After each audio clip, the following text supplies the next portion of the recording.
tous, bienvenue dans votre journal. On regarde les titres de ce 11 décembre. Le choc dans le Loir-et-Cher, près de Romorantin. Un bébé a été découvert mort cette nuit dans un centre de tri par 2 employés. La justice a ouvert une enquête. On y revient dans quelques secondes. La lutte contre la pauvreté. Le gouvernement Ayrault a annoncé une revalorisation du RSA de 10% sur 5 ans. Insuffisant pour beaucoup d'associations. Nous nous rendrons au centre des Restos du Cœur à Montlouis-sur-Loire. Et puis le pont de la discorde, le pont Wilson, bientôt ouvert à sens unique. Une décision que la mairie pourrait officialiser. Les commerçants du quartier de la Tranchée craignent de fermer boutique. Bonsoir, on ouvre ce journal avec une information qui suscite depuis ce matin une vive émotion. Dans la commune du Mur de Sologne, près de Romorantin, le corps d'un nouveau-né a été retrouvé cette nuit dans un centre de tri par 2 employés. Les techniciens ont procédé à une identification criminelle. Une autopsie a été réalisée cet après-midi à Tours. La justice a ouvert une enquête. Florent Carrière et Anaïs Michaud. C'est dans cette déchetterie située à 2 km au nord de Mur de Sologne que le cadavre d'un nouveau-né a été découvert par des employés vers 3 h du matin. Au milieu des déchets, le cadavre d'une petite fille de type européen portant encore son cordon ombilical. Décédé il y a quelques jours tout au plus, le nouveau-né avait certainement été jeté dans une poubelle. Cette nuit sur place, les gendarmes ont donc procédé au premier relevé scientifique et une autopsie a été ordonnée cet après-midi à Tours. L'élément déterminant, si vous voulez, ça va être d'abord les résultats de l'autopsie. Comment est mort l'enfant? Est-ce qu'il est mort-né? Est-ce qu'il est mort après l'accouchement? Ça, c'est déterminant pour la suite de l'enquête, pour savoir sur quel cadre juridique nous allons partir. Nous avons trouvé l'enfant emmailloté dans une serviette, donc il va y avoir une recherche d'ADN, donc ça va être primordial. Les premières analyses portant sur cette serviette blanche ont été procédées ici, dans ce laboratoire du groupement de gendarmerie de Blois. Du côté de l'autopsie, les résultats ne sont pas encore connus, mais on sait déjà qu'aucune trace de violence n'a été retrouvée sur le corps de l'enfant. Objectif maintenant pour les enquêteurs, retrouver le ou les parents de l'enfant. Est-ce que les parents ont laissé leur ADN sur la serviette? Est-ce que l'ADN est dans la base? Est-ce que dans quelques jours, on fera peut-être certainement demain un appel à témoins? Est-ce que des gens vont se manifester en disant bah tiens, effectivement, j'ai vu la voisine enceinte, elle est plus enceinte, il n'y a plus d'enfants. Des témoignages qui seraient précieux pour les gendarmes, car pas moins de 150 communes du Loir-et-Cher dépendent du centre de tri de Mur de Sologne. Des gendarmes qui ne privilégient pour l'instant aucune piste. Ils sont une dizaine à travailler sur l'affaire. Quant au profil psychologique des parents, dans ce genre d'affaires, il s'agit la plupart du temps de couples en difficulté ou de femmes seules. Le coup de pouce contre la pauvreté, le gouvernement Ayrault l'a annoncé aujourd'hui. Le RSA sera revalorisé de 10% sur 5 ans. En Indre-et-Loire, sur les 30 000 bénéficiaires du RSA, 9 000 touchent le RSA socle. Mais comment vivre avec 475 € par mois? Nous nous sommes rendus au centre des Restos du Cœur de Montlouis-sur-Loire. Aurélie Renaud. Parmi les 100 familles qui se rendent au Resto du Cœur de Montlouis, 57 sont bénéficiaires du revenu de solidarité active. C'est le cas de Danielle, 60 ans. Ouvrière, elle a été licenciée il y a 20 ans et depuis n'a jamais retrouvé d'emploi stable. Aujourd'hui, Danielle vit avec 700 € par mois grâce au RSA et à une allocation logement. Un budget minime pourrait laisser 2 filles également au chômage. J'arrive toujours à payer ce qui est à payer, comme l'EDF, tout ça. Mais c'est vrai qu'à côté, quand tu vas acheter des petits trucs, je ne peux pas. Là, le gaz va encore augmenter et puis tout ça. Je ne peux pas mettre de l'argent de côté, pas du tout. J'y arrive pas. J'ai toujours un peu de découvert, tout ça sur mon compte. Je ne m'achète rien pour moi. J'achète plus pour mes filles que pour moi. Alors, vous voyez, moi, vous voyez, je porte des affaires que j'ai depuis un certain temps, que mes filles, bon, ils ont toujours un peu d'affaires qu'on leur donne. Lorsqu'on évoque la hausse du RSA, Danielle sourit, mais nous confie que quelques euros supplémentaires ne changeront pas son quotidien. Une position que partagent bon nombre d'associations d'aide aux personnes en situation précaire. 2% tous les ans sur 5 ans, ça fait 10%, même si on y ajoute l'inflation éventuelle. Et ça reste à voir qu'est-ce que ça va faire. On n'est même pas au demi-SMIC qui était prévu. Et qu'est-ce qu'on fait avec un SMIC actuellement? Aujourd'hui, en Indre-et-Loire, un peu moins de 30 000 personnes sont bénéficiaires du RSA. C'est 3,7% de plus qu'en 2011.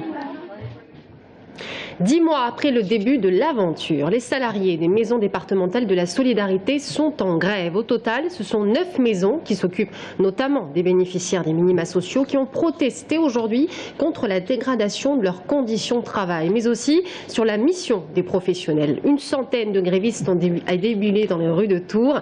Nous les avons rencontrés rue Nationale. Jérôme Alain. Le numéro unique, c'est la panique. Une réorganisation qui désorganise. À coups de slogans et de pancartes choc, une partie des salariés des maisons de la solidarité ont dit leur ras-le-bol face à la situation actuelle. Numéro unique, équipe éparpillée, des pôles enfants surchargés. La territorialisation décidée il y a 10 mois ne convient pas aux 400 salariés, éducateurs spécialisés, assistantes sociales et secrétaires médico-sociales, souvent débordés. Toute cette réorganisation ne nous satisfait pas, on l'avait dit depuis le début. Il y avait des choses à améliorer à la marge, mais tout ce chambardement nous complique la vie et en fait vraiment on n'y retrouve plus notre sens, le sens du travail. Les salariés des MDS demandent la création de 15 nouveaux postes sur le département pour répondre aux demandes accrues d'accompagnement et d'accueil. Chaque éducateur suit actuellement en moyenne 32 à 33 enfants. Ce même chiffre ne devrait pas dépasser 26 enfants pour un suivi de qualité et dans de bonnes conditions de travail. On est, je pense, un des rares services publics à accueillir encore aujourd'hui tous les jours les gens. Les services sont ouverts tous les jours et on voit bien que les gens sont trimballés partout et ils arrivent chez nous parce qu'effectivement ils espèrent trouver une réponse. Donc pour nous c'est vraiment primordial et vital pour les gens que ces services fonctionnent et fonctionnent bien. Une délégation de salariés grévistes a été reçue aujourd'hui par des représentants du Conseil général qui gère les maisons de la solidarité. Une autre rencontre est prévue en début de semaine prochaine avec Martine Chéniaud, responsable des RH au Conseil général. Le pont Wilson pourrait désormais s'appeler le pont de la discorde. Panique et angoisse chez les commerçants du quartier de la Tranchée. Le pont pourrait bientôt être ouvert uniquement dans le sens nord-sud de la circulation. Lors de son prochain conseil municipal le 19 décembre, la mairie pourrait acter cette décision. Hier soir, une réunion d'information s'est tenue entre élus et commerçants. Brian Bock. La nuit est calme sur le pont Wilson. Pourtant, à quelques mètres de là, dans le bar de Martine Rousseau, la tension se fait ressentir. La réunion entre commerçants et élus municipaux vient à peine de commencer que la question qui fâche est abordée. S'il vous plaît, laissez-moi terminer, merci. On est venu ici, on vous a réunis, on est tous réunis pour une simple raison. On vous demande de ne pas couper cette voie montante du pont Wilson. C'est tout. Les commerçants de la Tranchée qui ont déjà souffert des 2 ans de travaux sont excédés. Ils ont perdu en moyenne près de 40% de leur chiffre d'affaires. Et l'annonce de la mairie de Tours concernant l'aménagement d'une seule et unique voie de circulation au lieu de 2 sur le pont Wilson les alarme. On meurt, on est arrivé là, tiens, on n'en peut plus. Et tout le monde c'est pareil, on est tous pareils. Et on a encore de l'honneur, on tient la tête. Et vous nous parlez de fantasmes, je ne sais pas quoi là tout à l'heure. Nous sommes à la Tranchée, dans la Tranchée nous sommes avant tout du transit. Et si on nous enlève le transit, on est mort. Voilà. Pourtant, les élus ont tant bien que mal tenté d'apaiser le climat, en justifiant leur décision par la diminution de la circulation au centre-ville. Ils ont essayé de rassurer les commerçants avec la création de 900 nouveaux logements dans le quartier de la Tranchée et l'important réaménagement urbain apporté par l'arrivée du tram. On comprend leurs inquiétudes. On comprend aussi leur passion et simplement il y a un moment qu'on arrivait du mal à transmettre comment on aménage cette ville et les convaincre et leur dire que vraiment dans les mois qui viennent c'est vraiment le secteur où la ville va se développer. On ne nous laisse pas le choix du tout et on ne nous écoute pas et ils sont persuadés de leur histoire que on va changer la ville, qu'il va y avoir un autre quartier. Bien sûr on va avoir un autre quartier mais on sera coupé du centre-ville.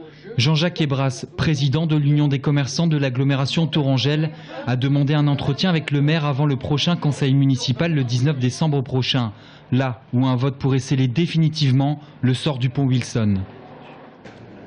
Certaines entreprises ne connaissent pas la crise. Le top des entreprises s'est réuni hier soir au Minotaure de Vendôme dans le Loir-et-Cher.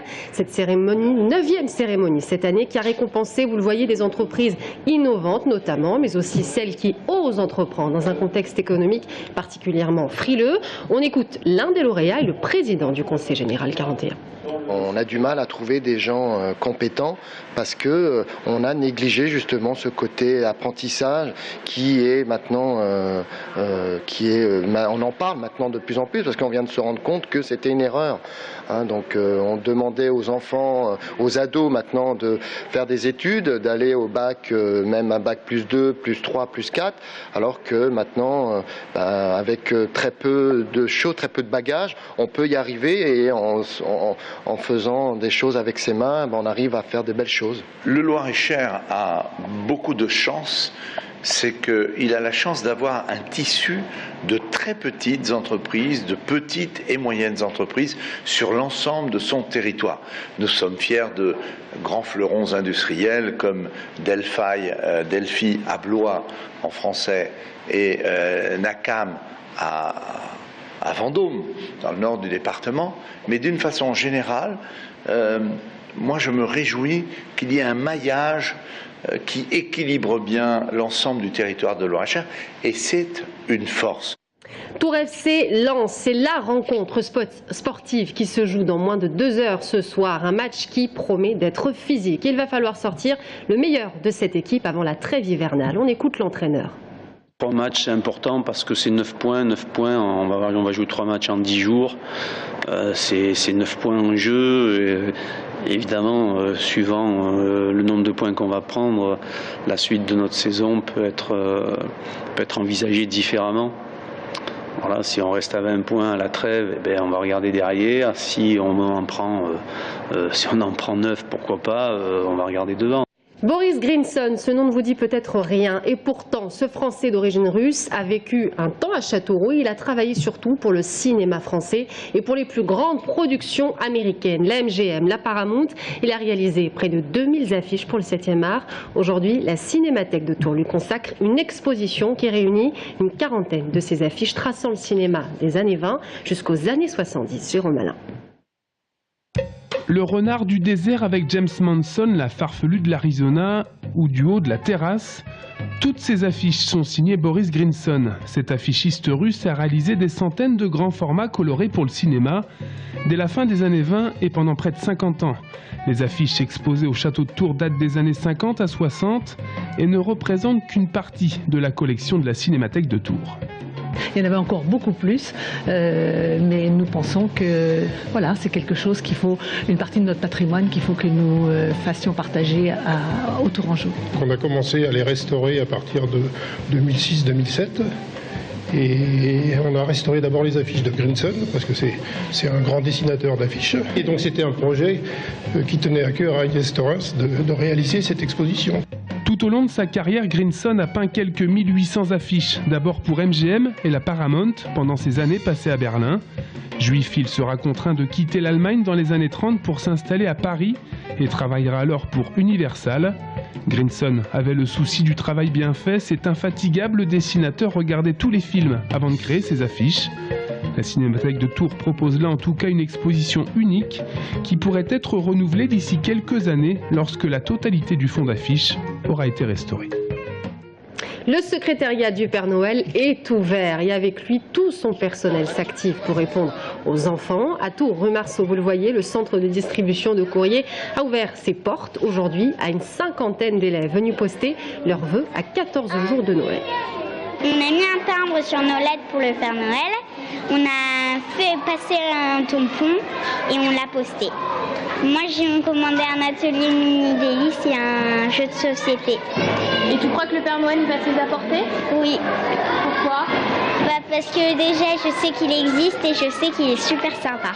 C'est ainsi que s'achève notre journal. Merci à tous de nous avoir suivis. Dans un instant, l'invité de la rédaction, Paul Agard, secrétaire SMUPP FSU. Il nous rejoint dans quelques secondes. À tout de suite.